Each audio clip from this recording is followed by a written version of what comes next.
मेरी नहीं, हम सबकी है। हम सबको जीने का हक है, आजादी का हक है, अपनी आवाज को उठाने का हक है। आप लोगों को याद है कि कोरोना की सेकेंड वेव के दौरान हम लोगों ने किस चीज़ की किल्लत सबसे ज़्यादा झेली?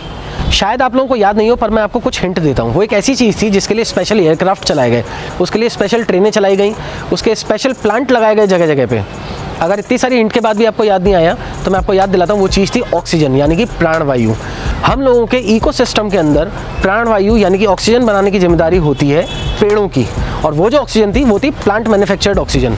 ये मुद्दा आज मैं आपके बीच में इसलिए लेके आ रहा हूँ क्योंकि हमारे मध्य प्रदेश के अंदर 2 जगहों पे पेड़ों को काटने का ऑर्डर आया है, जिसमें पहली जगह है छतरपुर जिले का बक्सवाहा जंगल, जहाँ पे करीब 55,000 करोड़ के हीरों के लिए 2 लाख पेड़ों को काटने की तैयारी चल रही है। जैसे ही ये ऑर्डर सामने आया तो इसके बाद सोशल मीडिया पे काफ़ी सारा प्रोटेस्ट चालू हुआ, काफ़ी सारा ऑन ग्राउंड प्रोटेस्ट चालू हुआ। कुछ लोग इस मुद्दे को लेकर कोर्ट में भी गए, मगर सरकार ने अभी तक इस मुद्दे पे चुप्पी साधी हुई है।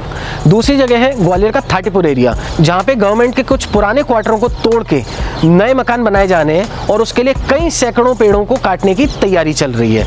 अब आप ये सोचेंगे ये मुद्दे उठाने का मेरा मकसद क्या है? असल में इस वीडियो के थ्रू मैं आप लोगों को ये बताना चाहता हूँ कि एक पेड़ हम लोगों को क्या क्या देता है। एक पेड़ करीब करीब एक दिन के अंदर 200 लीटर से ज़्यादा ऑक्सीजन का प्रोडक्शन करता है, यानी कि इतना ऑक्सीजन 7 लोगों को पूरे दिन भर की ऑक्सीजन देने के लिए इनफ है। इसी के साथ ही एक पेड़ की जो एवरेज लाइफ होती है वो 50 से 60 साल होती है, जिसके अंदर वो पेड़ हम लोगों को करीब करीब 15,70,000 रुपए के बेनिफिट्स देता है। और वो कैसे, ये मैं आपको बताता हूँ।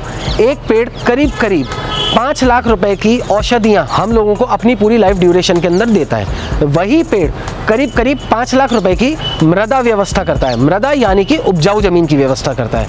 वही पेड़ एक इंपॉर्टेंट रोल प्ले करता है ड्रेनेज सिस्टम के अंदर, और वही पेड़ करीब करीब 50,000 रुपए की पक्षियों की बैठने की व्यवस्था करता है।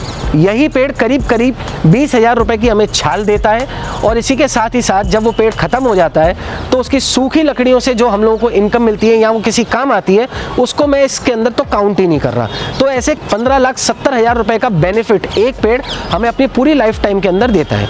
वहीं जब एक पेड़ कटता है तो 16 लाख प्राणियों का जीवन संकट में आता है। इसके अंदर मक्खियाँ, मधुमक्खियाँ, कीट पतंगे, चींटियाँ, पक्षी और न जाने ऐसे कितने सारे प्राणी होते हैं जिनको हम शायद काउंट भी नहीं कर सकते, और ये सब हमारे इकोसिस्टम के अंदर एक बहुत ही इंपॉर्टेंट रोल प्ले करते हैं। शायद हम लोग इस चीज़ को अभी इग्नोर करने की कोशिश करें, पर ये एक रियलिटी है। तो इस हिसाब से अगर देखा जाए तो करीब करीब 314 अरब की कीमत के बक्सवा जंगल को हम लोग मात्र 55,000 करोड़ के हीरों के लिए ख़त्म करने जा रहे हैं। और साथ ही साथ अगर हम ग्वालियर के थाटीपुर एरिया की बात करें तो मात्र कुछ नए मकान बनाने के लिए हम लोग सैकड़ों पेड़ों को ख़त्म करने जा रहे हैं। हम लोगों ने अक्सर टीवी पे एक एडवर्टीजमेंट देखा है जिसमें कहा गया है कि हीरा है सदा के लिए, मगर मैं आप लोगों को कहना चाहता हूँ हरियाली है सदा के लिए। और अगर आप लोगों को मेरी बातें बेबुनियादी लगती हैं तो आज से 2 महीने पुराने अखबार उठाएं और उसमें चेक करें हम लोगों ने सबसे ज़्यादा किस चीज़ की किल्लत का सामना किया।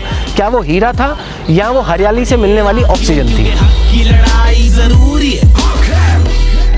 अब कुछ तो आप बोलिए, अपने विचार खोलिए।